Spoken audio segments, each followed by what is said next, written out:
Pamela Humphries, and I'm going to talk to you today about the guidelines for mammography. I became a mammography technologist over 20 years ago.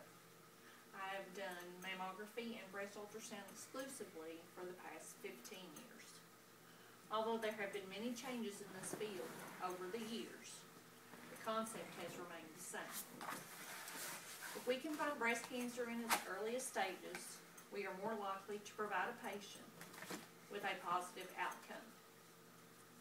Breast cancer is the second leading cause of death among women, and according to the National Cancer Institute, screening mammography can reduce the number of deaths from breast cancer in women ages 50 to 70. Although it is not as effective for younger women, it still remains the standard for early detection.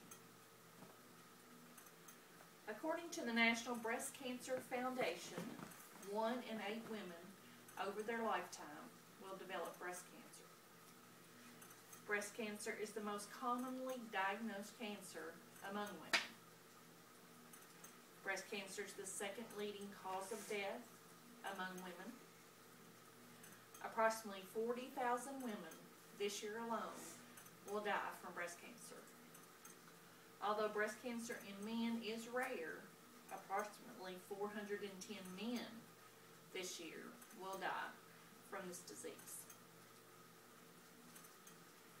There are several types of breast cancer. The 4 most common are ductal carcinoma in situ. This is the earliest stages of breast cancer when it's still contained to a duct. It is non-invasive, and it's 98% curable if we find this in this earliest stage. The most common type of breast cancer is invasive ductal carcinoma. This is still confined to the breast tissue, but outside of the ducts. This is a type that most often affects men. There's also inflammatory breast cancer. This breast cancer is harder to diagnose, grows very rapidly, and requires aggressive treatment. And finally, metastatic breast cancer. Breast cancer that has spread to other parts of the body. Usually, this type of breast cancer spreads to the lungs, liver, the brain, and bones.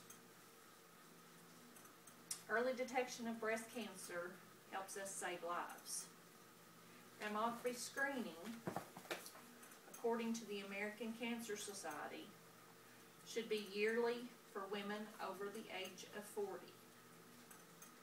Screening should also start 10 years prior to a first-degree relative's diagnosis. A first-degree relative would be a mother, sister, or daughter who has had breast cancer. There are other ways to detect breast cancer early. Self-breast exams, they should be done monthly after age 18. Clinical breast exams, they should be done by a physician every 3 years for women who are in their 20s and 30s. Once a woman reaches the age of 40 and over, she should have a clinical breast exam every year. In conclusion, although we have no cure for breast cancer, early detection can provide a positive outcome. Mammography screening, along with self-breast exam and clinical breast exams, are our greatest defense against this disease. These measures can at least help us save lives.